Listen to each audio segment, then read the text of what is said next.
Hi guys, કેમ છો? સો as I told you, હું ફરી નાના વિડીયોઝ લઈને આવતી રહીશ.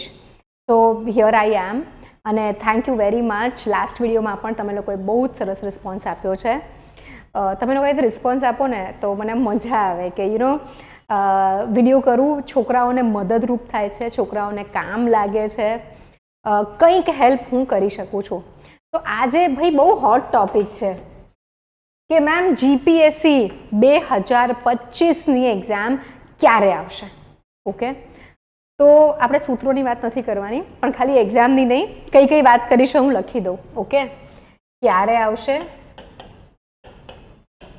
when, another thing, how to prepare,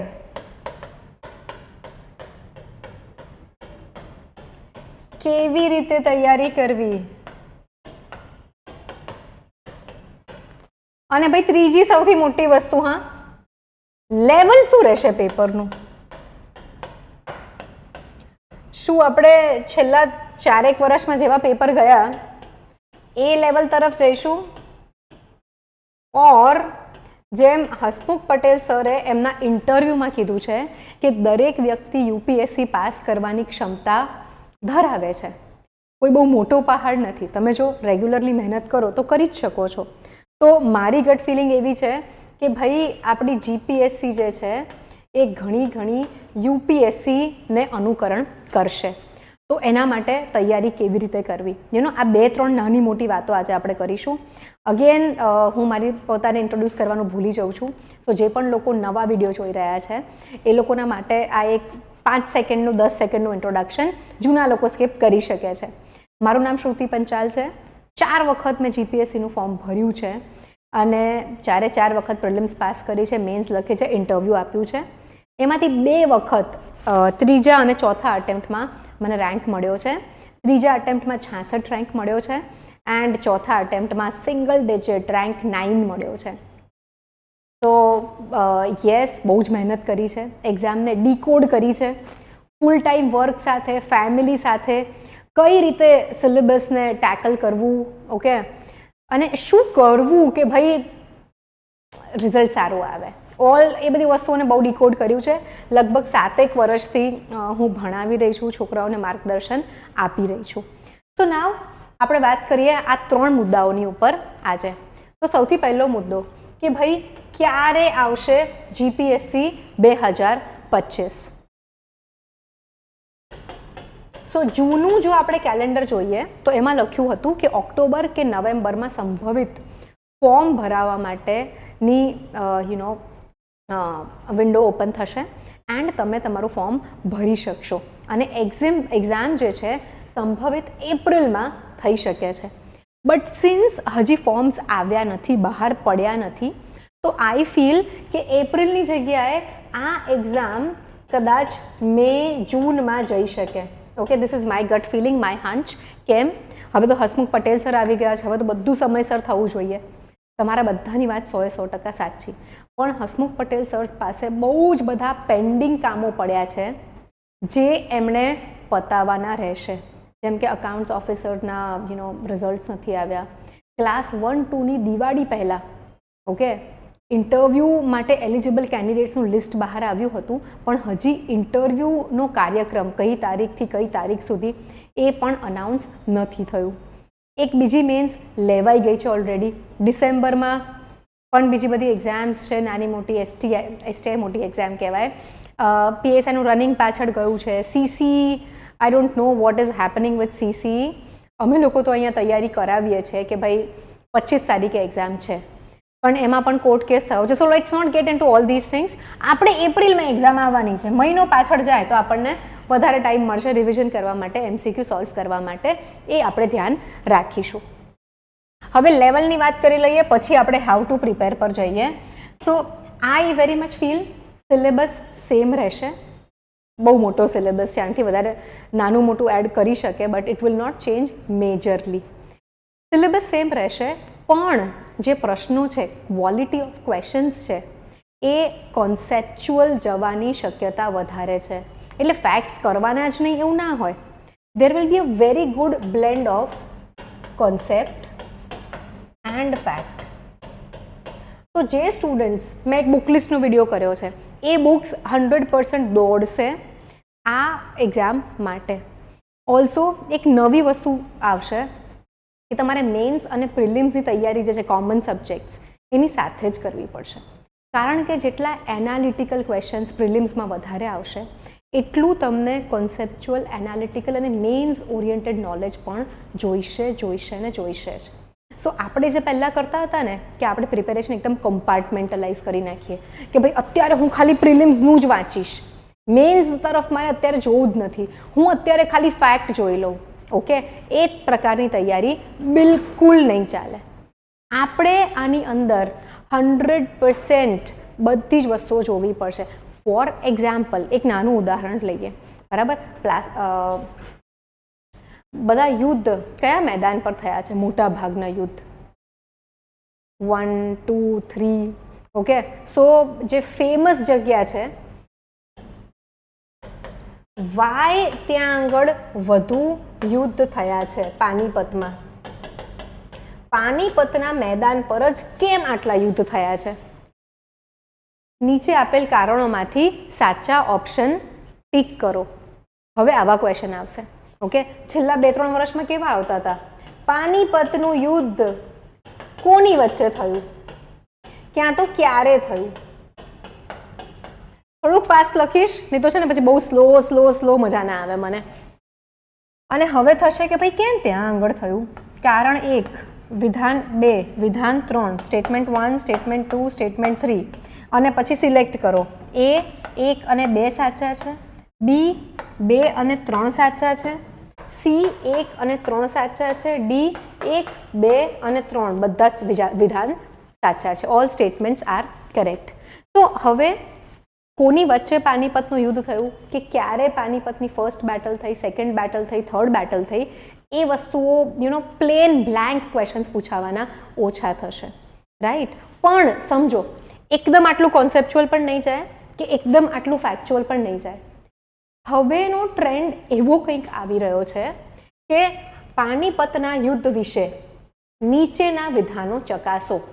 વિધાન 1 આપ્યું હશે કે પાનીપતના મેદાન પર વધુ યુદ્ધ થયા કારણ કે એક પોઈન્ટ લખ્યો હશે. સેકન્ડ, પાનીપતનું પહેલું યુદ્ધ આ 2 વ્યક્તિ વચ્ચે થયું કે 2 સામ્રાજ્ય વચ્ચે થયું. અને ત્રીજું, પાનીપતના વિશે કોઈ બીજો ફેક્ટ કે કોઈ બીજો કોન્સેપ્ટ આપી દીધો હશે.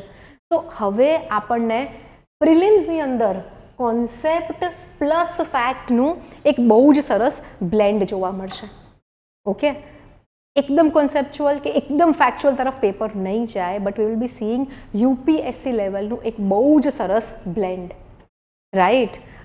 હવે તમારા લોકોને બધાની રિક્વેસ્ટ આવે છે કે મેમ કરંટ અફેર્સ કઈ રીતે પ્રિપેર કરવા, કઈ રીતે ભણવા, કઈ રીતે પ્લાન કરવા.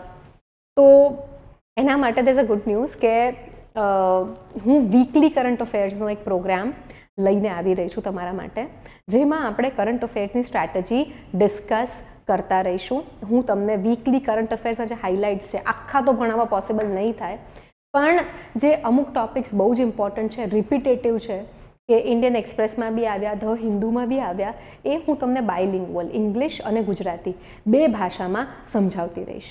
એટલે શું થશે કે તમારી પાસે કન્ટેન્ટ બિલ્ડ થતું જશે, ફેક્ટ બિલ્ડ થતા જશે, રેશનલી બિલ્ડ થતા જશે. ઓકે, તો તૈયારી કઈ રીતે કરવી? બુક લિસ્ટ મેં જે આપ્યું છે એ રિફર કરો. આ જે એક ઉદાહરણ મેં આપ્યું છે પાનીપતના યુદ્ધ વિશે બધાને ખબર હોય. ઓકે, આ રીતની તૈયારી કરો. અને ભાઈ UPSCના PYQ સોલ્વ કરો. કરંટ અફેર્સના કરવાની જરૂર નથી. અને GPSCના PYQ સોલ્વ કરો. ધીસ શુડ બી યોર મંત્ર ટુ પાસ યોર એક્ઝામ. હવે એક નાનકડો ટોપિક લઈ લઈએ આપણે. ઓકે, એકદમ નાનકડો. આ ટોપિકનો જે વિસ્તાર છે ને એ I will take up separately another topic, પણ આજે આવી છું તો થોડુંક એક્સ્ટ્રા કહેતી જાઉં, રાઈટ. તો કરંટ અફેર્સ સામાન્ય પ્રવાહ કહેવાય ગુજરાતીમાં. ઓકે, કરંટ અફેર્સની તૈયારી કેવી રીતે કરવી? હવે છે ને મને ભણાવતી વખતે એક્ઝામ્પલ્સ હું બહુ આપું, એટલે શું થાય કે સ્ટુડન્ટ્સને છે ને બધું યાદ બહુ રહી જાય એક્ઝામ્પલ્સના થ્રુ, અને સમજણ પણ વધારે પડે. તો અહીંયા છે ને હું તમને લોકોને એક એક્ઝામ્પલ આપીશ. ઓકે, જે લોકોના પણ લગ્ન થઈ ગયા છે ને એ લોકોને વધારે સમજાશે. તો આપણે અત્યારે શું કરીએ છીએ? ઓકે, આ છે ને નથી કરવાનું, પણ આપણે અત્યારે કરી રહ્યા છીએ, અને આ વસ્તુ જે છે એ આપણે કરવાની છે. ઓકે, બે વસ્તુ આપણે કહીશું, ડૂઝ અને ડોન્ટ્સ. પણ સૌથી પહેલાં આપણે ડોન્ટ્સ ડિસાઇડ કરીશું. કેમ? કારણ કે ભાઈ તમે લોકો છે ના કરવાના કામ સૌથી પહેલાં કરો. અને ફોર્ચ્યુનેટલી મારી પાસે એટલો સમય હતો જ નહીં કે હું ડોન્ટ્સવાળી લિસ્ટમાં જાઉં, તો હું હંમેશા ડૂઝવાળી લિસ્ટમાં જ રહેવાવાળી વ્યક્તિ હતી. So let me tell you. અને કેવું છે, મારી પાસે hundreds and thousands of students આવતા રહેતા હોય નાની નાની ક્વેરીઝ જોડે. તો બહુ જનરલાઇઝડ ક્વેરીઝ હોય છે બધાની. અને બીજું કે એટલું બધું મિસગાઈડેડ હોય છે લોકો કઈ રીતે શું વાંચવાનું, રાઈટ? તો કરંટ અફેર્સનું નામ આવે ને સૌથી પહેલાં છોકરાઓ મને પૂછશે, મેડમ કઈ મેગેઝિન ફોલો કરાય? ગુજરાતની કોઈક લોકલ ફોલો કરીએ કે યુપીએસસીની ફોલો કરીએ? ઓકે, આનો કોઈ જવાબ જ નથી. કોઈ પણ મેગેઝિન ફોલો કરશો તમને કંઈ યાદ રહેશે મગજમાં અને તમે એક્ઝામમાં રિકોલ કરી શકશો ને, એની સંભાવના ઘણી ઓછી થઈ જાય છે. કેમ? સમજીએ આપણે. જેના લગ્ન થઈ ગયા છે, ક્યાં તો જેના નથી થયા ને મમ્મીને અને પપ્પાને પૂછજો.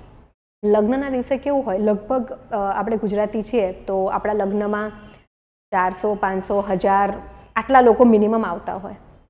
હવે લગ્નના દિવસે જે પણ નવા લોકો તમને એક સાથે એક જ દિવસમાં મળી રહ્યા છે, એ નેક્સ્ટ ડે યાદ નહીં રહે કે કોનું નામ શું હતું, કોની સાથે શું રિલેશનશિપ હતું. નહીં રહે ને યાદ, જરાય નહીં રહે. તો જ્યારે તમે કરંટ અફેર્સ મેગેઝિન વાંચો છો ને, ત્યારે તમે એટલી બધી ઇન્ફોર્મેશન એક સાથે તમારા મગજમાં નાખો છો કે તમારા મગજ જે છે એને સંગ્રહ કરવાની શક્તિ કે ક્ષમતા જે છે એની ઉપરનો તમે ડેટા નાખશો તો એટલો સેવ નહીં થાય. કદાચ તમને આછું યાદ બી રહી જશે, પણ એમસીક્યુ સોલ્વ કરવા જેટલી ક્લેરિટી મગજમાં નહીં બને. ઓકે, સો અહીંયા શું નથી કરવાનું? relying only on current affair magazine. હે ને, ખાલી કરંટ અફેર્સ મેગેઝિન વાંચીને કોઈ દિવસ કરંટ અફેર્સ ના આવડે. કરંટ અફેર્સ છે શું? ચલો સહેલા કરી નાખીએ કરંટ અફેર્સ. હે ને, કરંટ અફેર્સ છે શું? સ્ટેટિક, આપણા સિલેબસની polity, economy, science and technology, international relations, આની જે પણ બાબતો છે જે અત્યારે ન્યૂઝમાં ચાલી રહી છે, રાઈટ, એ જ કરંટ આવશે. હવે દાખલા તરીકે અત્યારે યુએસના પ્રેસિડેન્ટના ઇલેક્શન્સ જે છે એ બહુ જ ન્યૂઝમાં હતા. તો ક્વેશ્ચનની અંદર આપણને ભારતના પ્રેસિડેન્ટના વસ્તુઓ પૂછી શકે, કદાચ આપણી કમ્પેરિઝન પૂછી શકે કે ભાઈ ભારતના પ્રેસિડેન્ટમાં આવું છે તો શું આ જોગવાઈ, યુએસના પ્રેસિડેન્ટમાં આવી જોગવાઈ છે તો શું એ જ પ્રોવિઝન્સ ઇન્ડિયન પ્રેસિડેન્ટમાં છે કે નહીં? ફોર એક્ઝામ્પલ, એક નાનકડું ઉદાહરણ લઈએ. યુએસએની અંદર સિટીઝનશિપ મેળવેલ વ્યક્તિ હોય બાય નેચરલાઇઝેશન, શું એ પ્રેસિડેન્ટ બની શકે? ના. યુએસમાં ઓનલી એન્ડ ઓનલી જન્મથી બાય બર્થ જે માણસે સિટીઝનશિપ નાગરિકત્વ મેળવ્યું હોય એ જ વ્યક્તિ પ્રેસિડેન્ટ બની શકે. તો શું ઇન્ડિયામાં આ પ્રાવધાન છે? ક્યાં તો આ બધું જ ભૂલી જાઓ, સીધું મૂકી દેશે કે ભારતની અંદર પ્રાકૃતિકરણ નેચરલાઇઝેશન થ્રુ સિટીઝનશિપ મેળવેલ વ્યક્તિ રાષ્ટ્રપતિ નહીં બની શકે. હવે આપણે જે સોર્सेस વાંચીએ છીએ એમાં આ બધી વસ્તુઓ તો લખી જ નથી. આપણે એકદમ ટેન્શનમાં. ફેક્ટ કહી દઉં, હવે ક્વેશ્ચન કર્યો જ છે મેં તો. ઇન્ડિયાની અંદર માત્ર સિટીઝન ઓફ ઇન્ડિયા લખ્યું છે બંધારણમાં, કોન્સ્ટિટ્યુશનમાં. એટલે કોઈ પણ વ્યક્તિ કોઈ પણ રીતે અને લીગલી સિટીઝનશિપ લીધી હોય તો એ પ્રેસિડેન્ટનું ઇલેક્શન લડી શકે છે અને પ્રેસિડેન્ટ રાષ્ટ્રપતિ બની શકે છે, અનલાઇક યુએસએ. હવે આ કેવું છે, આ તમારો કોન્સેપ્ટ પાક્કો હોવો જોઈએ, રાઈટ? કોન્સેપ્ટ પાક્કો નથી તો શું થશે? બીજું એક્ઝામ્પલ આપણે ઇકોનોમી, અર્થશાસ્ત્રનું લઈએ. તો અત્યારે 2 દિવસ પહેલાં જ પીઆઈબીની ઉપર ઇન્ફ્લેશનના એટલે કે ફુગાવાના આંકડા મૂક્યા છે. તો WPI મૂક્યા છે પીઆઈબીની વેબસાઇટ પર, અને એમાં WPI જે છે, હવે આ આપણને ખબર હોવી જોઈએ કે WPI એટલે હોલસેલ પ્રાઇસ ઇન્ડેક્સ. એનું બેઝ યર કયું છે? 2011-12. હવે WPI જે છે, જો એને આપણે કન્સિડર કરીએ તો એ રિયલ ફુગાવો નથી. કેમ? કારણ કે આપણને જે ફુગાવો અસર કરે છે એ છે CPI, કન્ઝ્યુમર પ્રાઇસ ઇન્ડેક્સ. અને આ CPI જે છે, હવે સરકાર CPIની ગણના કરે છે આપણને કેટલું ઇન્ફ્લેશન ઓકે નડી રહ્યું છે, કેટલો ફુગાવો નડી રહ્યું છે એના માટે. તો કોણ પબ્લિશ કરી રહ્યું છે? કયા કયા કોમોડિટીઝ એના બાસ્કેટમાં મૂકવામાં આવ્યા છે, આ ઇન્ડેક્સ શું છે, એ સ્ટેટિકનો પાર્ટ છે. એ તમે માત્ર ઇકોનોમી ભણશો ને તો આ બધી જ વસ્તુ આવશે. પણ કરંટ અફેર્સમાં જ્યારે હમણાં જ પીઆઈબીની વેબસાઇટ પર મુકાયું છે તો WPIની ઉપર ક્વેશ્ચન આવવાની સંભાવના વધારે થઈ ગઈ. આ છે તમારું કરંટ અફેર્સ. તો કરંટ અફેર્સથી ડરવાની બિલકુલ જરૂર નથી. તો શું કરવાનું મેમ, હે ને ભાઈ? છાપું વાંચો રોજે, ન્યૂઝપેપર એવરી ડે. કેટલો ટાઈમ કાઢવાનો છે? પછી અમુક લોકોને કોણ રોજે છાપું વાંચવાનું, એટલે કે મેમ અડધો દિવસ છાપું વાંચવામાં જતો રહે છે. ભાઈ હલો, 30 મિનિટથી 45 મિનિટ થવી જોઈએ. છાપાની નોટ્સ નથી બનાવવાની, પણ આપણને ખબર હોવી જોઈએ કે ન્યૂઝપેપરની અંદર શું વસ્તુઓ આવી રહી છે, આપણી આસપાસ શું ચાલી રહ્યું છે. જીપીએસસી હોય કે યુપીએસસી હોય, એ માત્ર ને માત્ર એટલું જ જોવા માંગે છે કે તમે કેટલા સજાગ છો તમારી આસપાસની ઘટનાઓથી.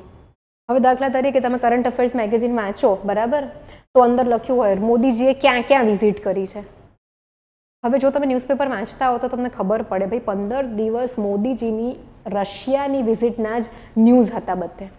રશિયા જઈને મોદીજીએ આ કર્યું, આની સાથે વાત કરી, આને સમજાવ્યો, હવે આ સારું થશે, હવે આ સારું થશે, આની અસર આવી થશે. તો જો તમે રોજ જે ન્યૂઝપેપર વાંચવાની એક આદત પાડી દો છો તો કરંટ અફેર્સ તમારા માટે બહુ સામાન્ય વસ્તુ થઈ જશે. હા, ઇનિશિયલી કલાક થશે તમને ન્યૂઝપેપર વાંચતા, પણ જેમ જેમ તમે જો 1 મહિનો ન્યૂઝપેપર વાંચી કાઢ્યું ને તો ન્યૂઝ બહુ રિપીટ થયા કરતી હોય છે. પછી તમને અડધો કલાકમાં ન્યૂઝપેપર વંચાઈ જશે. ન્યૂઝપેપરમાં શું વાંચવાનું, કેવી રીતે વાંચવાનું, એ વિડીયો નેક્સ્ટ આવશે. ઓકે, આજે એટલું બધું કરવા જઈશ તો લેટ થઈ જશે. ઓલરેડી 2 દિવસ હું વિચારતી હતી કે આજે તમારા માટે વિડીયો કરું, કાલે તમારા માટે વિડીયો કરું, પણ પોસિબલ નહોતું થતું. એટલે પછી મેં વિચાર્યું કે આજે તો ઘરે જતા પહેલાં ગમે એ થાય વિડીયો કરી જ દઉં, એક નાનકડો. સો હવે નેક્સ્ટ વિડીયો હું લઈને આવી રહી છું, છાપું કેવી રીતે વાંચવું, how to read newspaper for GPSC and UPSC examination. કયું છાપું વાંચવું, કેમ આ વાંચવું ને કેમ પેલું ના વાંચવું. ઓકે, બધી જ ચર્ચા કરીશું. પણ સૌથી પહેલાં, અને ભાઈ આ છે ને ન્યૂઝપેપર વાંચવાનું અને પછી મંથના એન્ડમાં શું કરવાનું, આપણે મંથલી મેગેઝિન વાંચવાનું. મહિનો પતી જાય એટલે કેવું થશે તમને ખબર જ હશે શું થયું છે, પણ આ રિવિઝન જેવું થઈ જશે. અને વર્ષ પતે એટલે PT 365 આવતા જ હોય છે. PT 365 બહુ બધી ઇન્સ્ટિટ્યૂટના આવે છે. બધા જ લોકો છાપું જ કવર કરે છે. બહુ લાંબો ફરક નથી પડતો. પણ હવે હું કહીશ કે ભાઈ યુપીએસસી વાળા સોર્सेस વધુ રિફર કરવા. ચલો bye bye, take care, C you. આજે આટલું જ. અને બહુ જ જલ્દી હાઉ ટુ રીડ ન્યૂઝપેપર, છાપું કેવી રીતે વાંચવું, એ બાબત પર વિડીયો લઈને હું આવી રહી છું. Thank you very much guys. અને હા, જો તમારા કોઈ ફ્રેન્ડ્સ તૈયારી કરતા હોય, જો તમે પોતે તૈયારી કરતા હો અને તમારે મારા ગાઈડન્સની અંદર હું ભણાવું છું એ બેચમાં ભણવું હોય તો તમે કોલ કરી શકો છો 7011902060. અમારો નંબર છે. અમે વોટ્સએપ પર છીએ, ટેલિગ્રામ પર છીએ. કોલ કરી શકો છો અમને લોકોને. અને અહીંયા ડિસ્ક્રિપ્શનની નીચે એક લિંક મૂકી છે, એ લિંક પર ક્લિક કરશો અને જો ફોર્મ ભરશો તો અમારી ઓફિસથી, અમારા ઇન્સ્ટિટ્યૂટથી આપને કોલ આવી જશે. ઓકે, સો અમારે કહેવું પડે છે કારણ કે પછી સ્ટુડન્ટ્સ આવે ને તો એમ કે મેમ અમને ખબર જ નથી કે તમે બેચ પણ ચલાવો છો, અમને એમ કે તમે ખાલી ગાઈડન્સ જ આપો છો. તો I have to say this, જો કોઈ પણ સ્ટુડન્ટને મારી પાસે રહીને તૈયારી કરવી હોય તો ફાઉન્ડેશન બેચ છે આપણી પાસે. હવે STIની ટેસ્ટ સિરીઝ આવશે, ડેલી આન્સર રાઇટિંગ પણ લોન્ચ કરીએ છીએ. બહુ જ બધી મહેનત કરી રહ્યા છે અને બહુ જ અમેઝિંગ પ્રોગ્રામ્સ કે જે નાના નાના પ્રોગ્રામ્સથી તમારી પ્રિપેરેશનમાં ઘણો ફરક પડી શકે એવા બહુ બધા પ્રોગ્રામ ધીમે ધીમે કરીને લાવીએ છીએ. કારણ કે બહુ પર્સનલાઇઝડ હોય છે આ બધી વસ્તુઓ. બધી જ વસ્તુમાં મારું ડાયરેક્ટ ઇન્વોલ્વમેન્ટ હોય છે, સો દેટ ક્વોલિટી જળવાઈ રહે. તો ચલો મળીએ ફટાફટ. Next how to read newspaper એક છાપું લગાવીશ અને શું વાંચવું, શું ના વાંચવું, કેવી રીતે વાંચવું, કેટલું યાદ રાખવું, કેટલું વાંચવું, બધી જ ચર્ચા કરીશું. Okay, so bye guys, take care, C you. મળીએ ફટાફટ.